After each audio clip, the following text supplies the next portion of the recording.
Jennifer, 42, senior department manager with 8 years at Westfield Solutions, blocked my path in the hallway. I, Alex, 34, senior project manager with 6 years at the company, felt my spine stiffen as she leaned closer. "Don't come for Christmas," she said, her voice dropping to a glacial whisper. "The executive team would prefer if certain elements weren't present this year." Melissa, 38, team lead with 7 years at the company, emerged from behind her. "We'll pretend we don't know you," she added with a smirk that conveyed pure malice. Colleagues hurried past, eyes fixed on the floor. Nobody wanted to witness this public execution of my professional standing. "Is there an issue with my department's performance?" I asked, clutching the report showing my team's third consecutive record-breaking quarter. Jennifer's crimson lips curved into a cold smile. "Let's just say executive leadership has made some decisions about the future direction of the company, and you're not part of that vision."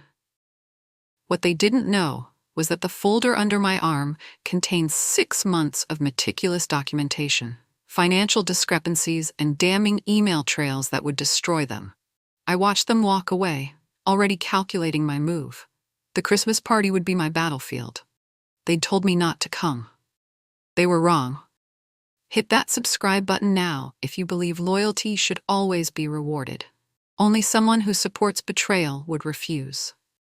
3 months earlier, I'd been bathed in the glow of my computer screen, the office silent except for the distant hum of the cleaning crew's vacuum. Everyone else had left hours ago, everyone except me, Alex, senior project manager determined to finalize the new client portal before tomorrow's deadline. That's when I found it. A document that shouldn't have been in the shared drive. A presentation file titled Executive Board Portal Success Final.ptx that Jennifer had apparently saved in the wrong location. Curious, I opened it. My blood turned to ice water. Slide after slide detailed the successful launch of our revolutionary client portal, a system I had conceptualized, designed, and personally guided through every development stage for the past 6 months. The same portal that had kept me working until 2 a.m. for weeks on end. My name appeared nowhere, not once in 37 slides. Instead, there was Jennifer's name prominently displayed as the visionary architect who had single-handedly revolutionized our client engagement strategy with her technical innovation. I closed the file and leaned back, my breathing surprisingly steady despite the betrayal unfolding before my eyes. The realization crystallized. This wasn't an isolated incident. The memory of last month's meeting flashed in my mind, Jennifer interrupting my presentation to clarify a few technical details, effectively taking over and receiving the executive team's congratulations afterward. I remembered the company newsletter that mentioned the portal as Jennifer's brainchild, and how my correction email was never acknowledged. The quarterly review where my contribution was downgraded to technical support. Each incident alone seemed minor, easily dismissed as an oversight. Together they formed a pattern I'd been too busy delivering results to notice. Instead of confronting her, I methodically opened a new folder on my encrypted external drive. I copied the presentation and saved it, creating a subfolder labeled Documentation. I wasn't going to react emotionally. I wasn't going to give her the satisfaction of dismissing me as unprofessional or unstable.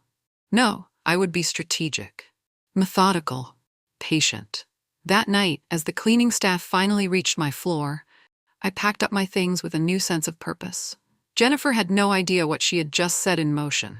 Over the next few weeks, I became a detective in my own workplace.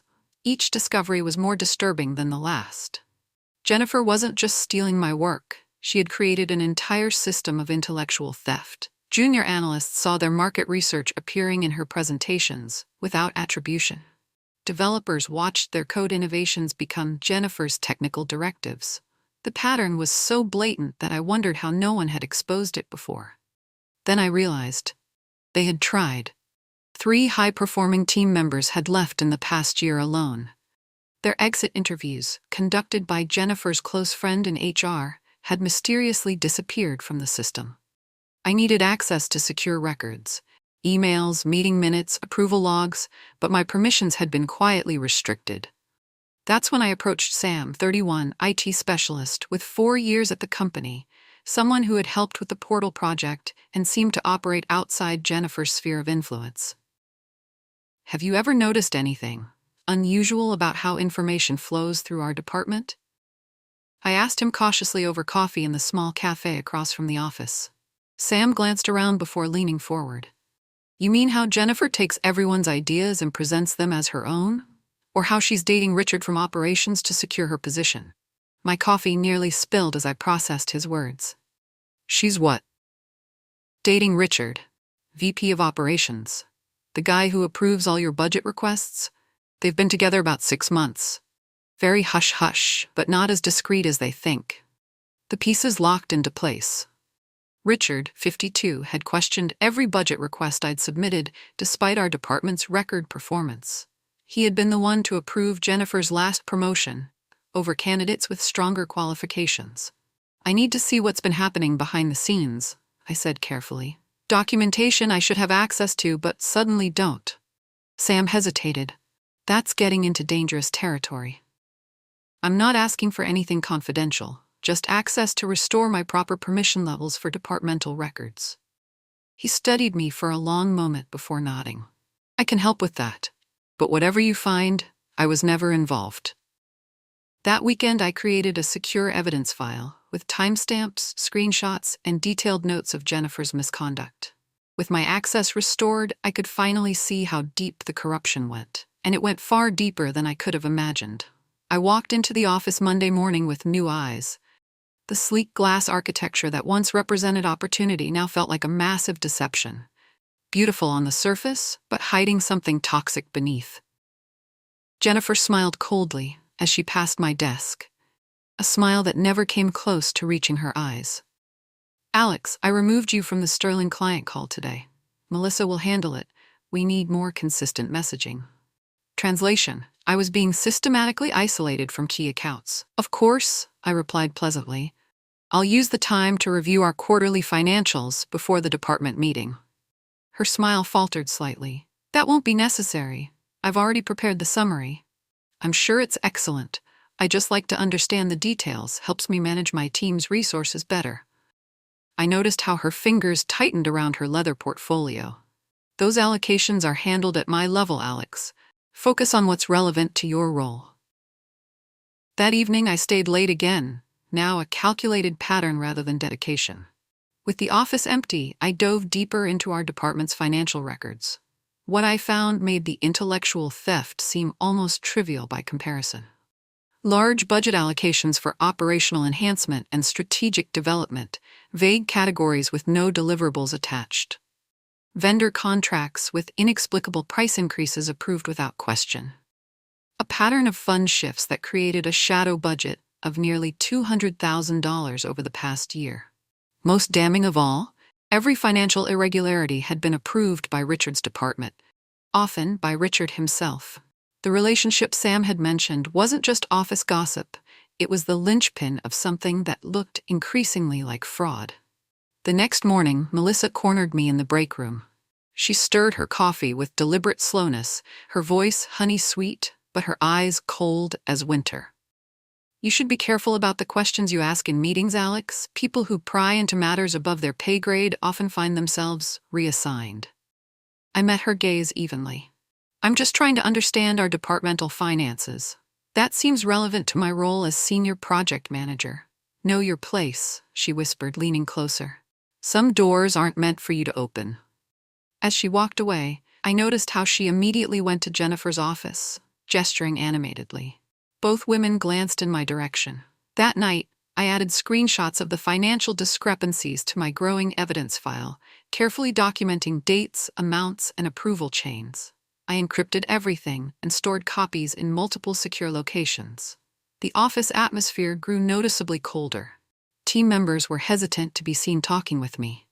Meeting invitations decreased. My emails received delayed responses or none at all. They were trying to freeze me out. They had no idea I was already building a case that would melt their entire operation to the ground. What had begun as career sabotage was evolving into something with potential criminal implications. The more I uncovered, the more I realized Jennifer and Richard weren't just stealing credit, they were stealing money. Through painstaking investigation, I discovered they had created an elaborate system where contracts between our departments were consistently over-budgeted. The excess funds were channeled into a special projects account with minimal oversight. Over 18 months, nearly $400,000 had disappeared into this financial black hole. I traced 3 vendor relationships that existed only on paper.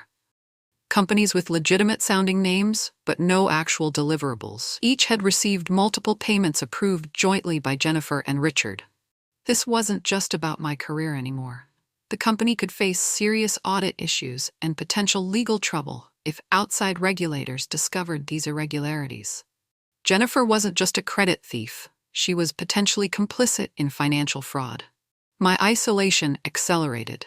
Twice in 1 week, I arrived at client meetings to discover they had been rescheduled without my knowledge.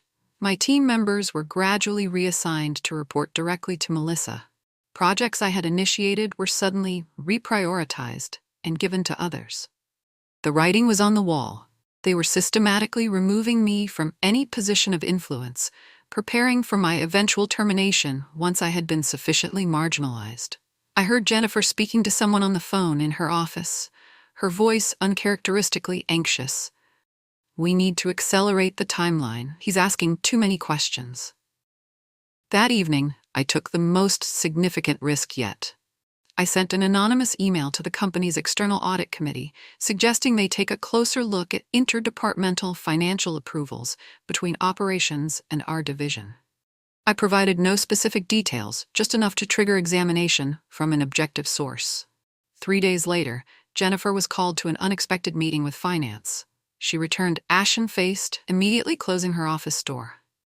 Through the glass, I could see her in an intense phone call, gesturing angrily. Melissa spent that afternoon shredding documents. The company announcement came the next morning. The annual Christmas party would feature special recognition for team members who exemplify company values. Jennifer would be heading the selection committee. That same day, I received a meeting invitation from HR for the following week.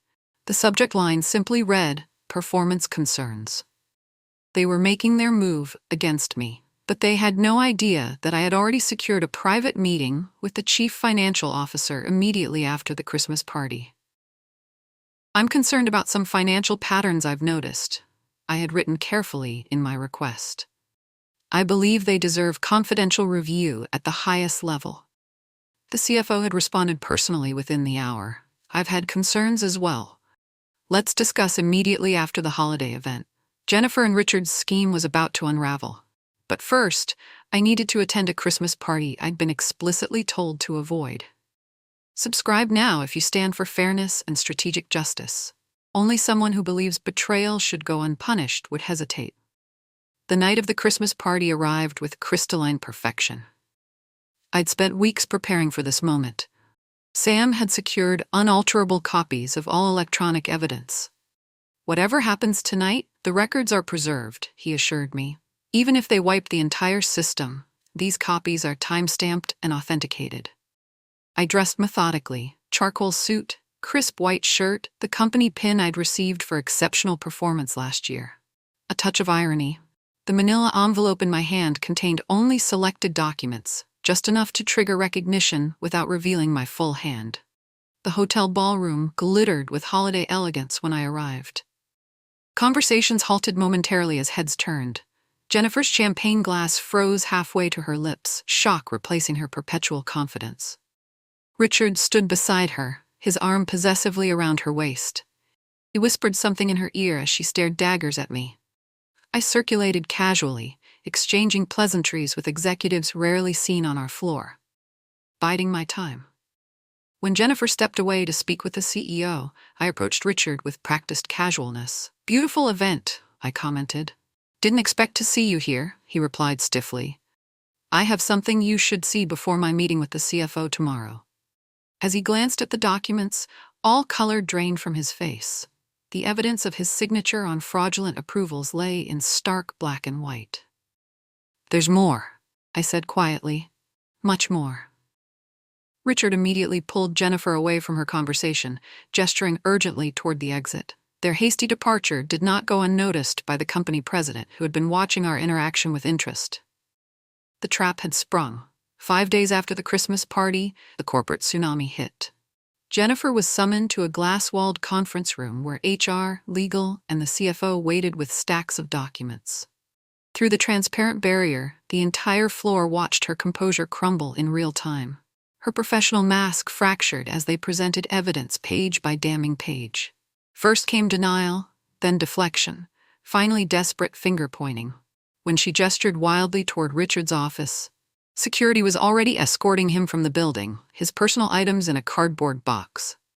Melissa was next. Her smirk vanished when shown the email trail of her complicity. She left sobbing, no witness to Jennifer's complete unraveling an hour later. By afternoon, external auditors swarmed the department, computers seized, files secured. The company president himself addressed senior staff. Financial irregularities of significant concern have been identified. Full cooperation is mandatory. Jennifer's final exit became performance art. Mascara streaked, voice breaking as she proclaimed her innocence to anyone who would listen. This company will collapse without me. They're making a catastrophic mistake. Nobody met her eyes as the elevator doors closed on her career. That night, the CFO called personally. We owe you our gratitude. The external auditors estimate their actions could have triggered a regulatory investigation that would have devastated us all.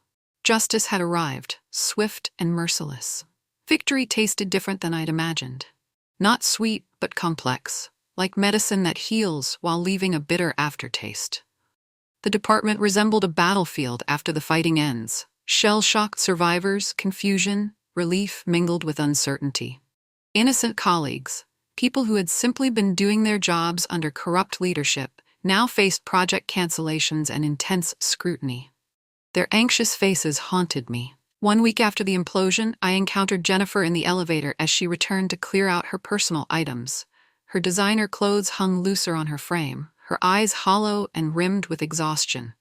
We rode in silence for 5 floors. You destroyed me, she finally whispered, voice cracking. I turned to face her directly. No, Jennifer, you destroyed yourself. I just refused to be collateral damage. You have no idea what pressures I was under, she said, eyes welling. The targets, the expectations, what I had to do to survive in this place. The same pressures we all face, I replied evenly. Most of us don't respond by stealing others' work or manipulating financial records. When the elevator reached the lobby, she turned back one final time. They'll turn on you too eventually. That's how this company works. I shook my head. It worked that way because people like you made it so. As the doors closed between us, I felt no triumph, just hollow exhaustion and the weight of what remained to be rebuilt. I returned to the department where frightened employees whispered about who might be terminated next. They'd done nothing wrong beyond following orders from corrupt leadership. Their uncertainty was another form of Jennifer's damage, one I hadn't fully anticipated. True justice would require more than exposing wrongdoing. It would demand rebuilding from the ashes. We'd like to offer you Jennifer's position, the company president said, sliding a compensation package across the table. The numbers made my eyes widen. I surprised everyone, myself included, by declining. I don't want to manage the aftermath, I explained. I want to build something new, something with integrity at its foundation. Instead, I proposed leading a specialized innovation team focused on client-centered solutions, my original passion before the politics consumed everything. They approved my proposal within 24 hours. I moved to a different floor, a physical and symbolic fresh start. My new workspace was smaller, but filled with natural light. Leadership by contribution, not by corner office. My team selection criteria were simple: talent and ethics. Some had been Jennifer's favorites, others her victims. What mattered was moving forward untainted. We established transparency protocols that became company standards. All ideas credited to their originators, financial decisions visible to the entire team, recognition based on measurable contribution rather than political alliance. 3 months into this new chapter, I adopted a rescue dog, a gentle shepherd mix with a slight limp who had been overlooked at the shelter. Chance waited patiently for me each evening, his quiet presence a reminder that life extended beyond office walls. Gradually, work became just one facet of a more balanced existence. The hypervigilance that had consumed me lifted, replaced by purposeful creation. 6 months after the Christmas party, an email from Ellie, a junior analyst who had worked under Melissa, appeared in my inbox. "Could we meet for coffee? There's something I'd like to tell you in person." We met at the cafe across from the office. Ellie seemed nervous, fidgeting with her cup before finally speaking. "I was planning to quit before everything happened," she confessed. "Melissa stole my market analysis, and when I objected, Jennifer threatened to blacklist me in the industry." She reached into her bag and handed me an envelope. Inside was a card signed by over a dozen staff members, many I barely knew, thanking me for having the courage to speak truth to power. "You changed things," Ellie continued. "HR found all the buried exit interviews from people who left because of Jennifer. They've implemented new reporting structures for misconduct. The culture is actually transforming." She smiled genuinely. "I'm presenting at the leadership conference next month. My research, my name on the slides. That never would have happened before." As we parted ways, I realized what had begun as personal justice had catalyzed institutional change. The ripple effects extended far beyond my individual vindication.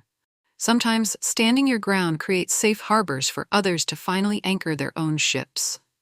1 year later, I watched the holiday decorations go up with peaceful detachment. Jennifer's lawsuit against the company for wrongful termination had collapsed under the weight of evidence. Richard had quietly relocated to another state, his executive career effectively finished.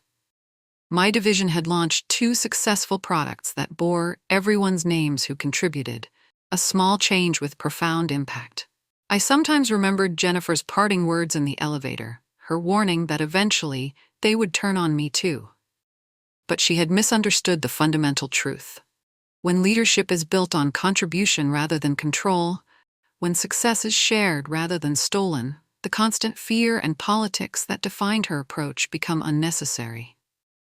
Integrity isn't just a moral stance, it's ultimately the most sustainable business strategy. The path of least resistance rarely leads to lasting peace. Sometimes you must walk directly into the conflict, armed with nothing but truth, to find your way to calmer waters. Subscribe now if you believe real strength is rebuilding better after betrayal. Only those who think giving up is the answer would walk away.